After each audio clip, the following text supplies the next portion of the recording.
What's going on? It's Aaron. I'm back at you with episode number 44, I believe. 74, sorry.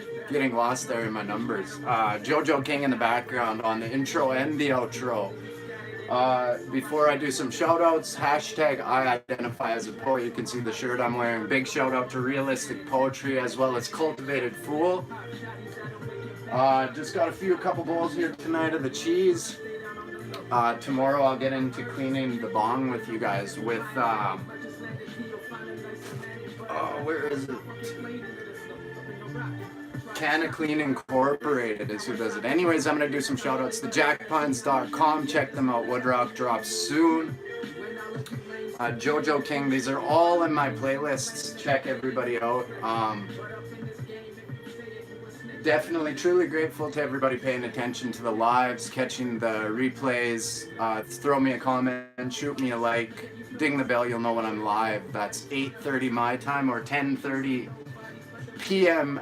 Eastern Standard Time every Friday, Saturday, and Sunday. Tonight, why the legal age for consuming cannabis should be lowered to 16. There's only one province that's saying so. So it's Quebec. Anyways, I'll get into that article just in a bit here. I'm going to just go through a few of my programs, which I have the list for. But Country Cycle Cam, look him up. Also, Tall Smoke, that's Tori Lucius. I have cards and stickers for all these cats. But Jupiter, West Edmonton Education Dispensary. Tipsy Trippin' Rednecks, MightyWheels.ca. That's Timothy Parnett and his cause. Look him up. DAP Gaming, Liam's Playworld, NHK, Graves, Geek Life, Deadly Russian Theatrical Tragedy, Tiger Dude, Danny and Lizzie, Dancing in the Sky. That's for Tay, also known as Tiny Little Dancer. Look that up. Go and check out Realistic Poetry International. Or hashtag James Cox, hashtag I'm a Creator, pay it forward. Thank you very much. Creedcast, Danksack Productions, Queen Digital, Dankros UK, Kimmy Joe 420, Captain Richard Sensi Blue, and Jupiter and Edmonton for your smoking needs. Great service, great prices, and cannabis seeds. Atlas Growers, that's what I grabbed. I want to do a shout out to them, for them, until you hire me. Atlas Growers, look them up, man. Go and peep at Atlas Growers on your Instagram. That's the hat. We're all one, we're all strong. We are the now. How many times I changed that slogan? Happy International Women's Day. I'm gonna start merging my platforms together slightly. So today I have a poem. I'll spit that out first before I move on and get heavy into today's article. Again, go and look up JoJo King. That's J-O-J-O King. One more shirt here and one more shout out for Realistic Poetry Incorporated. That'll be tomorrow's shirt. Again, tomorrow's show, I will show you how the Canna Clean works on a dirty bong. And give them cats a shout out as well. Canna Clean Incorporated, Canadian made organic cleaner. Tonight's article has kind of got everybody in a fix, but it's not gonna happen. There's just Daniel Weinstock, arguing against 18 to 21 move and trying to move it backwards. We'll see where that goes.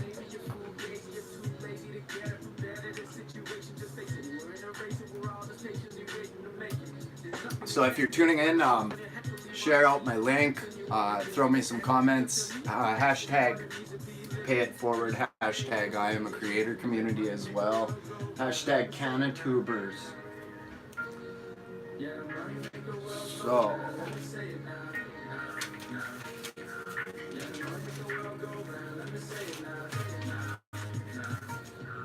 beauty, I call this one. Anyways, happy International Women's Day.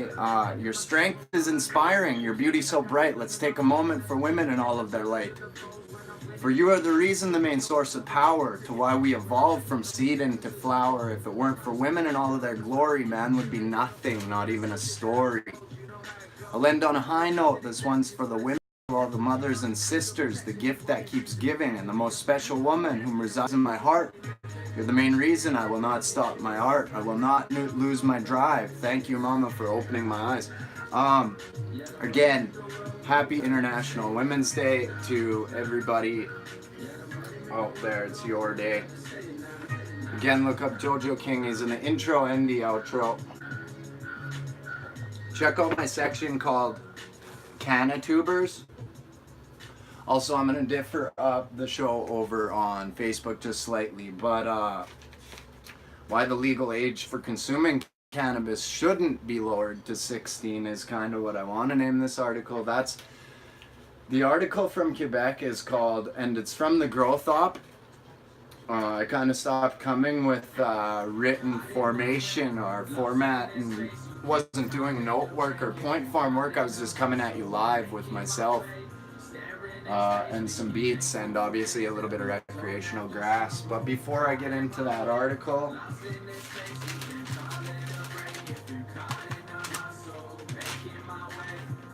I will tell you, go check out episode 13 on my channel, which is Afria destroying 13,642 cannabis plants that we went through many times. Just some points, really. Honestly, episode 44 was one of my favorite episodes on one of my favorite people, Dr. William Brooke O'Shaughnessy. I'm not too positive what I had in my link. I never expect very many for live tune-ins. I always hit it on the later tune-ins on the replay. But being that I do weekend shows, everybody's out doing their thing. And happy Friday to you guys again. Government plans for regulating weed edibles, and it's going ridiculously stupid. I'll bring some more of that maybe Sunday or next weekend, which is episode 43. Go and check that out. Government planning for regulating weed edibles at the time. Also covered ADD, attention deficit disorder, as well as attention deficit hyperactive disorder. Episode 45 was for my father. Rest in peace. Again, truly grateful for Fox Creek Hospital as well as the High Prairie Hospital. 420 Shoutout was episode number 47. Go and check that one out. 48 was a big episode on 12 changes, 12 out of 25,000 changes that could be made different. So I covered 12 point topics on changes to better the world, as well as how tax money from cannabis should be used on episode 49. So right after that was another big episode, anxiety and depression recap. That's a big episode for me to do, the anxiety and depression stuff. So I think I've done 3 now. If it's not, it's definitely at 2 or 3, I believe. I'm not too sure. I didn't get my link over to the Weed Tube, which I was lacking just slightly. I was thinking get some more stickers, and I'm gonna do a giveaway very soon, probably. So I have some realistic Poetry International stickers. I have some cards, much more stuff as well to peep. Also, the Facebook show I'm gonna be starting, I think Monday or Tuesday back. With some gratitude in the morning. Might not be near as long, but again, from episode 39 to episode 42 was Timothy Parnett's episode 1, featuring at his house, actually. Episode number 27 was about pregnancy and cannabis use. Now, there's only one trial test run scientifically done. That's in Jamaica in 2010 by Dr. Melanie Dreher. Another person to look up if you want any sort of cannabis knowledge, or yeah, her points of view are just incredible. I'll have to get some more knowledge and wisdom on Dr. Melanie Dreher. It was an awesome episode. That's episode 27. Arthritis, asthma, depression, MS. These are episodes I've covered. Number 24, synthetic drug trial ending in hospitalization and death. Lots of synthesizing going on here as of lately with with a lot of different stuff. Again, Charlotte's Web, episode number 34. That's a big episode on that was a huge episode on epileptic children. I've done a couple of them. I covered one on the youngest baby treated in hospital with CBDs. That was another big episode. Episode 36, Chong. Pesticides. Last weekend I kind of covered on Sunday just the ending of pesticides in medical cannabis supply, which is happening more so than it was, I guess, 3 years ago. That article would have been looked at. Scientists reveal what cannabis does to bones. Structurally, I'm gonna review some notes and keep building on to the bone stuff, which is all kind of pushed over to the arthritic stuff that I covered as well. So again, last weekend we covered, last Friday was HIV and cannabis. Palliative care with cannabis, HIV patients. Now it's looking like there's cures being derived for that, if not also some big stuff looking out on the cancer end. Aurora buying med relief, episode number 14. Like I said, when I first stepped in to what I'm doing and talking about, I didn't have if cannabis wasn't legalized until October 17th. I started this September 24th, 2018. For some reason, my YouTube numbers switched around. Again, if there's comments missing or if shows get removed, it is what it is. There's a big drive to remove all this Momo shit going on. My channel is 18 and up. Cannabis driven as well as cannabis use recreationally and medicinally. I cover grounds and I swear a bit. So I'll try and remove that slightly and I'll get into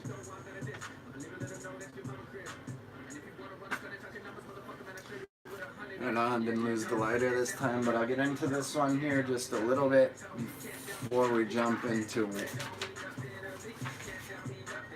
Daniel Weinstock talking about why the legal age for cannabis consumption should be lowered to 16. There's a couple points here made that if these kids are caught with cannabis, they're gonna have criminal records, so they just shouldn't do it. My point is that they shouldn't be doing it until 21, at least 21 for brain growth. We looked into all of that stuff as well. Again, cheers to the cheese.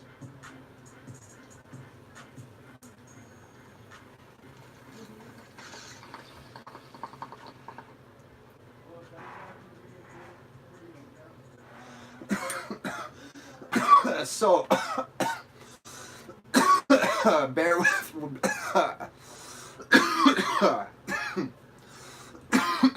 with me just a little bit on this one as I'm reading from notes. They're just a little bit small, but my eyes will vary back and forth. Again, truly grateful for all the fans over here.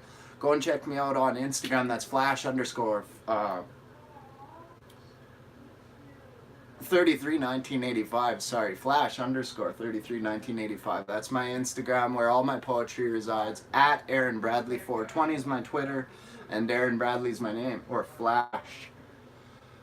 Why the legal age for cannabis consumption should be lowered to 16. Don't quote my words, that's the name of the article. Again, shout out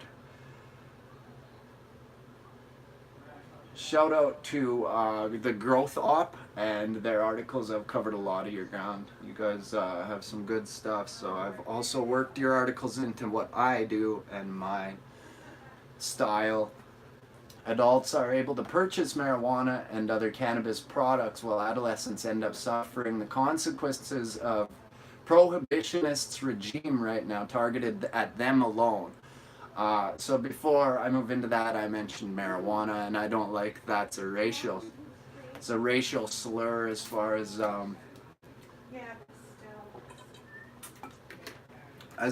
I think that's why I use cannabis or herb or flowers over here. Current prohibitions may already be putting younger people at risk than ever, argues McGill University law professor Daniel Weinstock in an essay for the new book, High Time, The Legalization and Regulation of Cannabis in Canada. So check that one out. It's called High Time, The Legalization and Regulation of Cannabis in Canada. Again, hashtag we are the now. Hashtag we are the now and hashtag I identify as a poet. The Quebec government is set to raise the legal age of cannabis consumption from 18 to 21. In my eyes, a good idea. It's dangerous for developing children, said Premier Francois Legault last month. I want to send a clear signal, but as McGill University law professor Daniel Weinstock argues in an essay for the new book, High Time, The Legalization and Regulation of Cannabis in Canada, current prohibitions may already be putting younger people at greater risks than ever. So again, thank you for tuning in. From the moment the Liberal Party began campaigning on this issue alone, the public justification for the legalization of marijuana has been tied to the impact of prohibitionist regime on children. Again, you shouldn't be smoking cannabis until at least 21, I would say. Brain growth kind of counts on it. Marijuana, again, you're going to hear that a lot in today's article, and I don't like using that term derived racially. How's it going, man? Thanks for tuning in, dude. Go and check out Classic Maker. Time and time again, Justin Trudeau, both as candidate and prime minister, emphasized that otherwise law-abiding adolescents had to consort with criminals in order to buy cannabis. They risk ending up with criminal records that would follow them throughout their lives, and illegally purchased marijuana or cannabis might very well be laced with toxic substances or contain THC concentrations that vastly increase the mental health risks associated with cannabis consumption, especially for adolescents alone, whose brains are still developing until roughly 25 years old. And that's what I said. He says 21. Lots of others say 25. Again, 21 minimal age. You should be smoking grass. I kind of cut in there a lot earlier than that, but the measures put in place by the federal government and the provinces risk failing with respect to the central objective. Adults are able to purchase cannabis and other marijuana products that have been rigorously quality controlled from seed to store. Adolescents end up suffering the consequences of a prohibitionist regime, they say, targeted at them alone. Well, that's just the way it goes. Again, you have a major growth of endocannabinoid receptors going on in your brain until adolescence. So through adolescence up until 25. So again, almost 30% of young adults 18 to 24 admitted to using cannabis. Not that far behind are 15 to 17-year-olds, 17.5% of whom report using the drug. Only 1.5% of older Canadians say the same. This means that people who consume cannabis in the higher proportions are those who are also most at risk from just such a thing. Thanks, man. Almost 30% of young adults aged 18 to 24 admit having used the drug in the past year, not that far behind 15 to 17-year-olds at 17.5%. And again, I'm going to cover another article maybe tomorrow night after I do the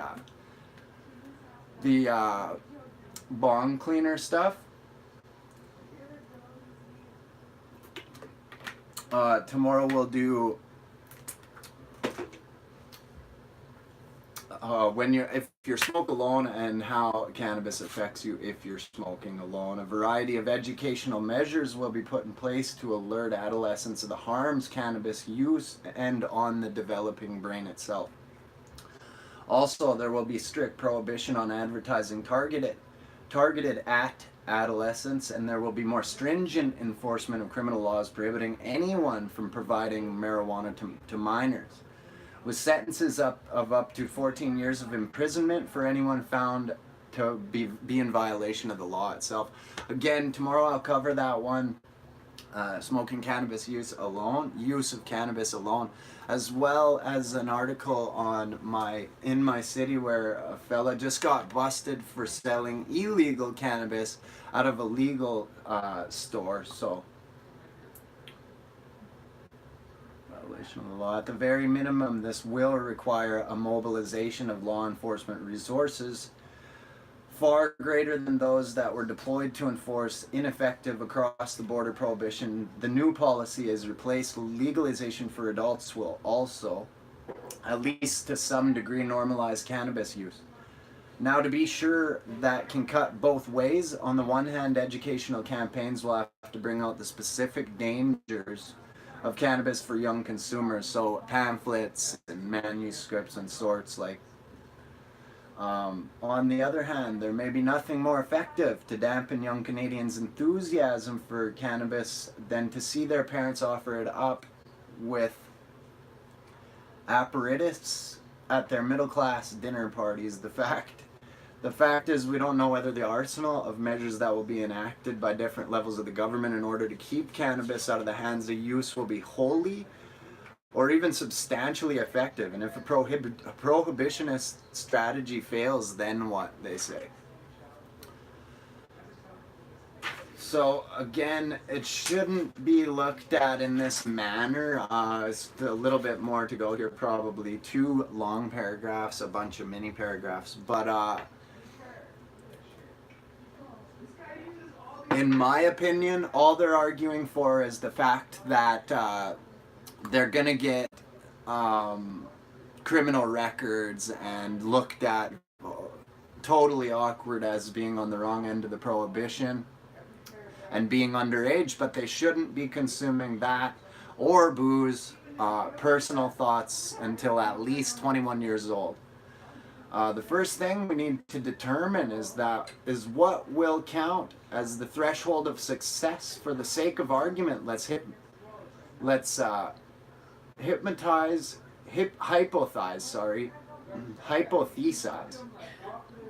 Since we have no data to go on, that increased enforcement, better educational programs, and a ban of advertising aimed at younger Canadians will reduce consumption by 50% in the 18 to 25 age group. And I really don't think that's going to do much of anything. Tell you the truth, it's not going to change matters in any way, shape, or form. No matter what, kids are still going to use cannabis and get a hold of it in that manner. So this would mean that roughly 10% rather than the 20% who obtain the drug at present would continue to consume unregulated and possibly more dangerous cannabis. Would that count as success or failure? Chime in on that, I guess. Consider an analogy. Prohibitionists, defenders, and a harm reduction regulatory model in the case of sex work have been arguing for years about how to best interpret data coming out of Scandinavian countries that target demand rather than supply. Criminalizing Johns rather than sex workers themselves. The debate has nothing to do, as far as I can tell, with whether this model has reduced the amount of commercial sex transactions that occurs in the countries that have adopted a prohibitionist approach, which is the same idea he's talking about. Clearly it has. What is at issue is how to evaluate morally the situation of the sex workers that are still operating in a prohibitionist regime. Absolutely true. According to critics of the Nordic model, though there may be fewer sex workers, they operate in conditions that make them far more vulnerable to violence and disease than would be the case under a harm reduction model. The question is raised is the following, and does it not admit an easy answer? It's preferably, morally speaking, to have a greater number of sex workers operating openly in regulating conditions in which they receive the protection of police and of the healthcare system, or to reduce the number of such. Though the reduced number operates in perilous conditions. Again, definitely just a side-by-side, but not near on the same spectrum in my eyes. They threw that one in blindly. Personally, they could have used a lot of other ideas, but again, so my own view is that the latter option is morally unacceptable unless we can confidently achieve prohibition or something very close to it. Then we are foreseeably relegating substantial numbers of people to predictable vulnerability and suffering. Now let's return to a case of cannabis. In my view, it wouldn't be wrong to knowingly implement policies that would foreseeably give rise to a significant proportion of 18 to 25 age group consuming cannabis in conditions more dangerous than those that we could create through a harm reduction based policy. Again, more of a science based and driven episode. I kind of printed this stuff out, but it was important to me to get this out. Somebody else wanted me to mention the tax numbers. So I'm going to try, I'll bring that one to light. Maybe a couple articles tomorrow, but I'm more going to just free flow tomorrow's show, I think.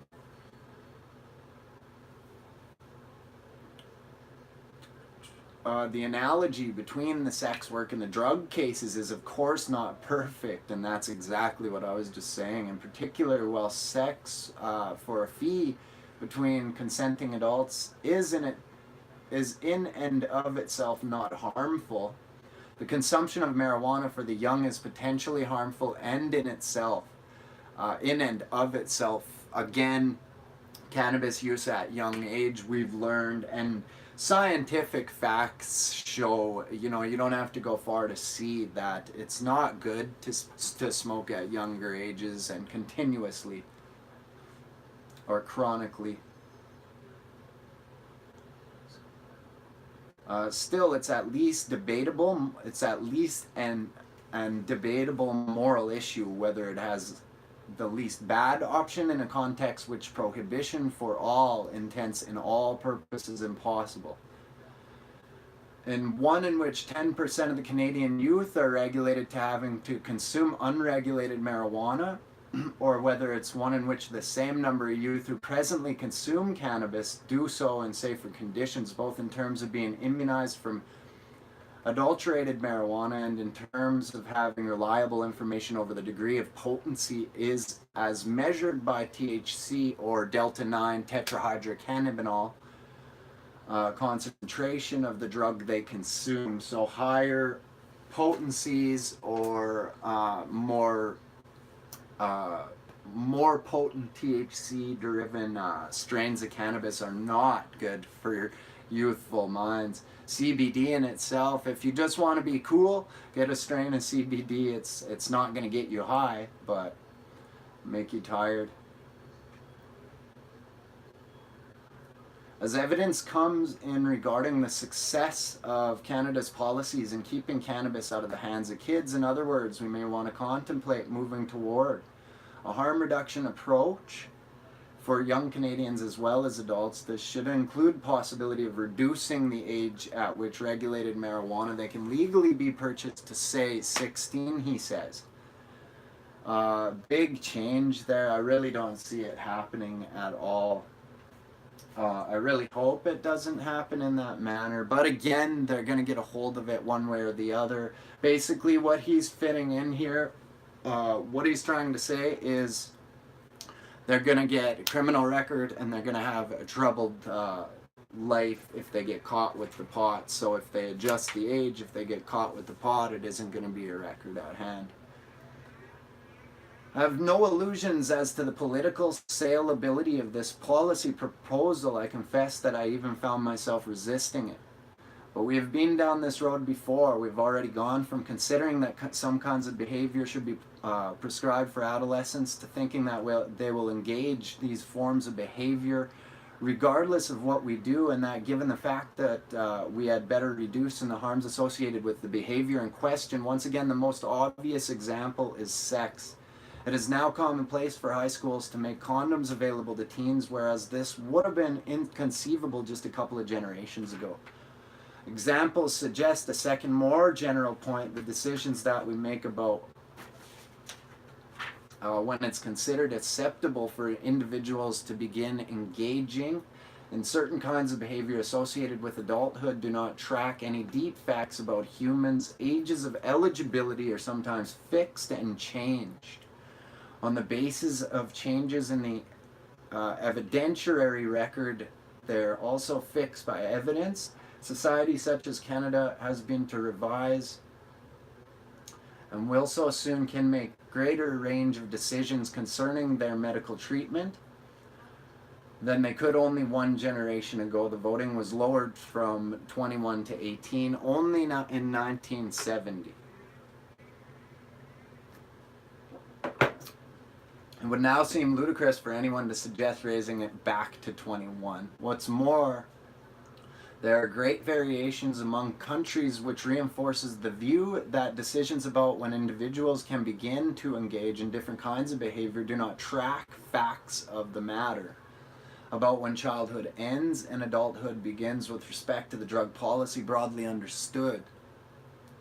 Variations are quite great even among liberal democratic countries of comparable political culture. The U.S. prohibits anyone under 21 from purchasing alcohol or consuming it in commercial establishments. The drinking age in Austria, however, is 16 years old. If we decide to make legal or regulated cannabis available to 16 and 17-year-olds, we would not so much be making it available to children as we would hopefully be responding to evidence as how to delimit prohibitionists and harm reduction policies in a manner that gave rise to the best results. It's entirely possible the policies that are being put in place in Canada will keep cannabis out of the hands of our kids, possibly, but it's far more likely that the evidence will soon show that a significant number of young Canadians are still consuming marijuana.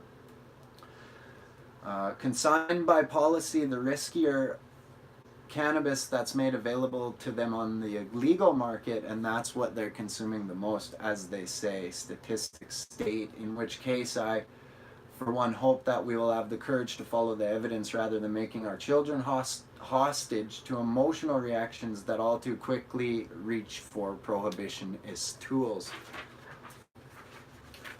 Pretty much a wrap there. I'll see if I can write kind of a discussion article on the smoking cannabis personally or alone and the effects and how that modes with your brain. Again, hopefully tomorrow night I'll do that one as well as clean the bong.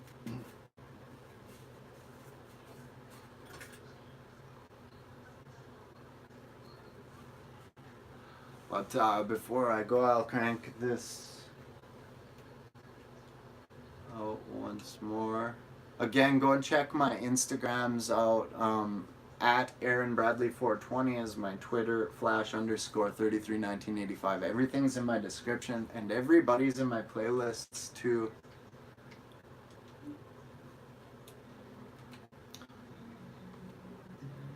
Cheers to the cheese.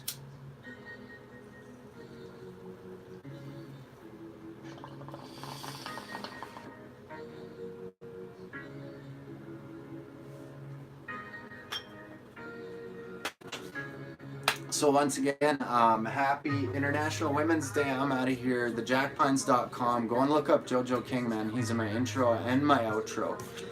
Atlas Growers, man. Go and check them out. I'm going to give you guys shout outs until you hire me in your lab. But again, man, Atlas Growers, go and check them out. Or Atlas Biotechnologies. TheJackPines.com. Woodrock. As well as go and check Realistic Poetry out, not so much for shouting them out over on this end of my spectrum or social side of the aspect, but hashtag I identify as a poet. Again, Jojo King, go and look him up. TheJackPines.com. Woodrock drops soon. Conscience dropped already. Country Cycle Cam. Noah Sands. Tipsy Trippin' Rednecks, MightyWheels.ca, DAP Gaming, Liam's Playworld, NHK, Graves, Geek Life, Deadly Russian, Theatrical Tragedy. You guys all rock, man. Tiger Dude, James Cox, Danny and Lizzie, all for Tay, also known as Tiny Little Dancer. That's called Dancing in the Sky. Go and check that one out. Creedcast, all these are in my playlists. Go and look up the Canatuber playlists. What has Dank Grows UK, Dank Sack Productions, Kimmy Joe 420, Captain Richard, Sensi Blue, Grasshopper Genetics, Coop Med, Mo Green Stinson, and more. West Edmonton Educational Dispensary, go and check that out. As well as Jupiter. So Jupiter in Edmonton for your smoking needs. Great service, great prices, and cannabis seeds. One more for Canna Clean Incorporated. Go and look them up. Some good bong cleaner, and it's organic as well. So again, check me out. I'll be back tomorrow. That's it for tonight, though. More so news set. I'll try and free flow my episode tomorrow a little bit better. But why the legal age for consuming cannabis should be lowered to 16. Chime in on that. Let me know how you feel. I'm out of here. Have a